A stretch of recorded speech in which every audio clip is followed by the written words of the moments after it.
Broker बोले खास पेशकश हमारी, और हर रोज़ की तरह हमारे साथ जुड़ चुके हैं तमाम शेयरों को लेकर के, जहां पर अंतर्राष्ट्रीय ब्रोकरेज हाउसेस की रिपोर्ट्स हैं।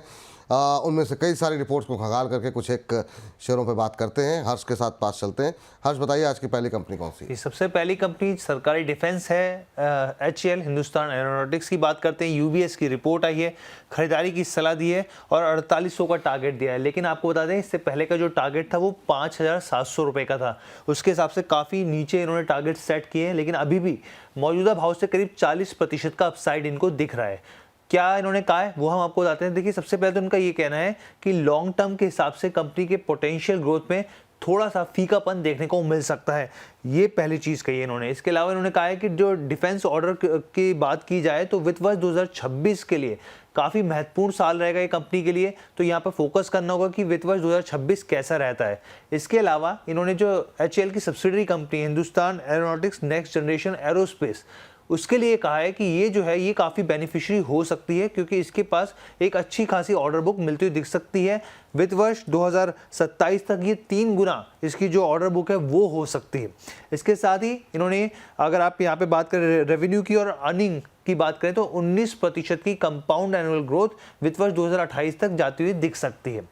जो अगर आप नंबर्स की बात करें तो ब्रोकरेज ने नंबर्स की भी बात की है यहाँ पे कि Q3 में जो यहाँ पर जो कंपनी का प्रॉफिट रहा था वो करीब 14% रहा था, और खासकर इसमें जो सबसे इंपॉर्टेंट रोल निभाया था वो यहाँ पर सरकार की तरफ से, डिफेंस मिनिस्ट्री की तरफ से एयरक्राफ्ट के जो ऑर्डर थे वो इंपॉर्टेंट थे। तो इनका ये कहना है कि आने वाले सालों में जिस तरीके से ऑर्डर यहाँ पर डिफेंस मिनिस्ट्री की तरफ से मिलते हैं एयरक्राफ्ट को लेकर, ये भी की फैक्टर रहेगा जिसको मॉनिटर किया जाएगा।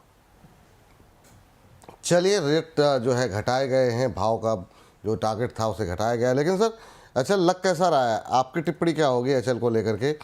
डिफेंस क्षेत्र की अग्रणी कंपनी है और अब घरेलू नहीं भारतीय विदेशी बाज़ारों से भी ऑर्डर आ रहे हैं। अगर साल 2 साल रखना हो तो कैसा लग रहा है आपको HAL का भाव?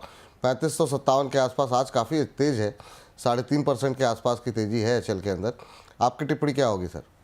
देखिए सर, लास्ट वीक हमने ऑलरेडी डिस्कस किया जब 3150 3200 के जोन के आसपास था, एंड ऑलरेडी मुझे लगा कि बहुत नीचे आ चुका है। मतलब ऑल टाइम जो हाई है 5620 के अराउंड अब देखेंगे तो वहां से ऑलमोस्ट अब नियर अबाउट 40-45% तो नीचे आ ही गया है। और नंबर 1 कंपनी है डिफेंस में, म्यूचुअल फंड के पास हाईएस्ट स्टेक करके बैठा है ऑलरेडी, और 27 के आसपास पी चल रहा है। 2,38,000 करोड़ के आसपास मार्केट कैप है, तो लिक्विडिटी का तो प्रॉब्लम ही नहीं है, और कंपनी के पास लोन भी नहीं है इतना अच्छा, गवर्नमेंट से भी सपोर्ट मिल रहा है, और मुझे इतना अट्रैक्टिव वैल्यूएशन अभी भी लग रहा है कि मेरे को लगता है कि सर यहाँ पे जो आपने टारगेट बताया 4,800, डेफिनेटली मैं भी एग्री करता हूँ।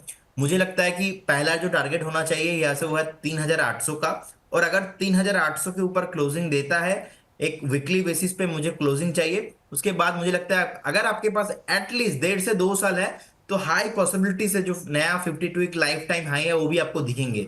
So this is a really very very good zone, fair valuation पे अभी भी मिल रहा है मौका। अब लोगों का सर प्रॉब्लम है कि जी जब 5,500 था उस टाइम पे ना किसी को पसंद नहीं आ रहा था, उस टाइम पे लग रहा था कि बहुत यार क्या करूंगा क्या नहीं करूंगा। अब ये जो जोन आ गया है इस जोन पे भी लोगों को बहुत डर लग रहा है, ऐसा नहीं लगता है मुझे। मैं बहुत ही पॉजिटिव हूं, एंड यही एक काउंटर है जो डिफेंस में, इंटर डिफेंस में इंटर द DIS जो है सबके पास ज्यादा होल्डिंग है, तो मुझे लगता है कि बाय करके चलना चाहिए।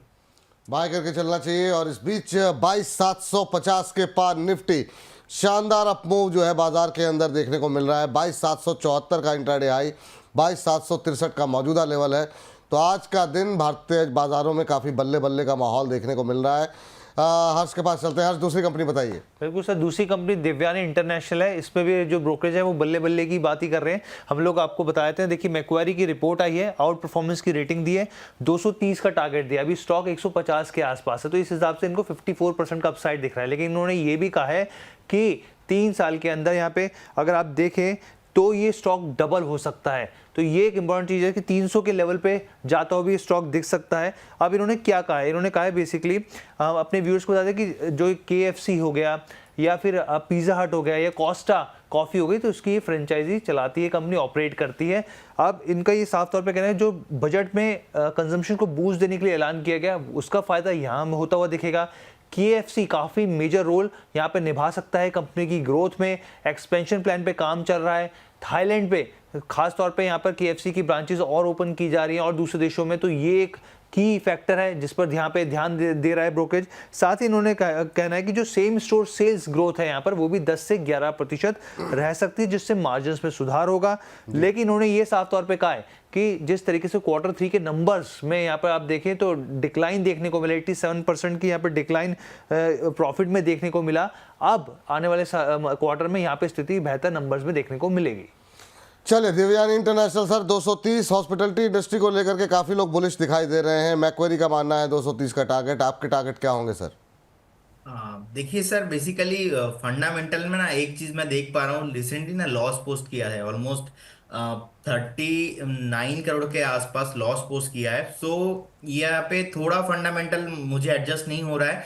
और रही बात सर चार्ट का, टेक्निकल चार्ट का, तो बेसिकली देखिए एक कंपनी बेसिकली एक रेंज बाउंड पे ट्रेडिंग होता है। लगातार देखेंगे 2022 2023 पे परफॉर्मेंस एक्चुअल में नहीं आया, तो हायर केस में 220 एंड लोअर केस में 140 एंड 135 इज अ जोन, तो हमेशा रेंज बाउंड पे ट्रेडिंग होता है। सो अभी जो प्राइस चल रहा है as per the today current market price 150 के अराउंड, सो नीचे लोअर साइड है ही नहीं।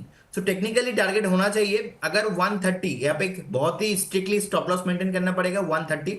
सो 130 इज अ जोन, मुझे लगता है कि 130 के नीचे नहीं जाना चाहिए। अगर कभी भी जाता है तो आपको पर्टिकुलर स्टॉक में रहना नहीं है। सो अगर आपको करंट जोन से बाई करना है तो मुझे लगता है एक बार आपको 170 एंड उसके बाद 180 मैक्सिमम जा सकता है। लेकिन सबसे बड़ा प्रॉब्लम सर यहाँ से ऑलमोस्ट 50 to 60 पॉइंट ही आप मोमेंटम में देखता हूं। अगर उसके ऊपर जाके वीकली बेसिस मंथली बेसिस पे क्लोजिंग आता है, सस्टेनेबल होता है और फंडामेंटल भी नेक्स्ट कुछ क्वार्टर में ठीक होता है, उसके बाद मैं ज्यादा बुलिश हो पाऊंगा। अदरवाइज इसमें मेरा ज्यादा बुलिश नहीं हूं मैं।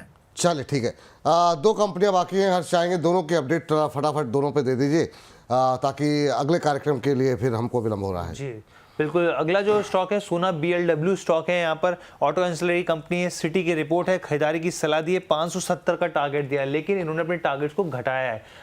490 के आसपास स्टॉक ट्रेड कर रहा है यहाँ पे।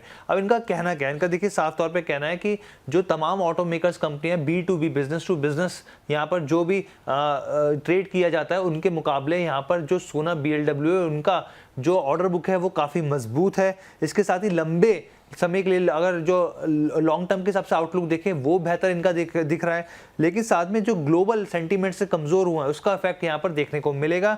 साथ ही ना सिर्फ लॉन्ग टर्म के हिसाब से जो मौजूदा यहाँ पर जो ऑर्डर्स हैं उसमें भी डिले देखने को मिल सकता है, धीमापन देखने को मिल सकता है, इसलिए एस्टिमेट्स भी घटा दिए गए हैं।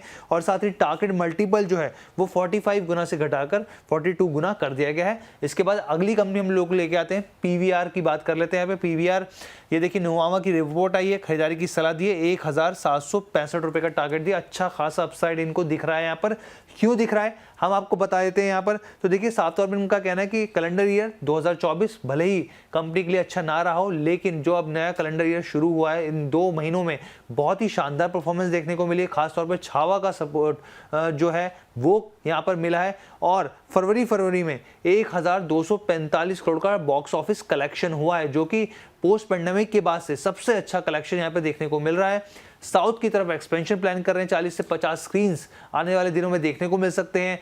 हॉलीवुड में लाइनअप चल रहा है यहाँ पे, और इसके अलावा यहाँ पे जो हिंदी मूवी इंडस्ट्री है वो भी काफ़ी ग्रोथ कर रही है, अच्छी मूवीज आने वाले दिनों में लाइनअप है, तो उसका फायदा भी यहाँ पे होता हुआ दिखेगा। उसका फायदा भी होता हुआ दिखाई दे रहा है। नई पिक्चरों से ज़्यादा अगर छावा को छोड़ दिया जाए तो मुझे लगता है ये जो पुरानी री रिलीज हो रही है फिल्में ना, वो भी काफ़ी अच्छा बिजनेस करें, तो उसका ही फायदा जो है यहाँ PVR को होता हुआ दिखाई दे रहा है। सर सोना BLW पे 570, PVR पे 1765 के टारगेट, आप चार्ट्स देख के बताइए कैसा लग रहा है। देखिए सोनार BLW में सर मुझे लगता है कि देखिए प्रोमोटर होल्डिंग जो था ऑलमोस्ट लास्ट 3 साल में 40% डिक्रीज हो गया है। सो मैं ना यहाँ पे थोड़ा शॉक्ड हूँ, क्योंकि 2022 में भी जहाँ पे प्रोमोटर के पास 67% 68% होल्डिंग था, आज के डेट में लास्ट क्वार्टर का अपडेट है ओनली फॉर 28% है।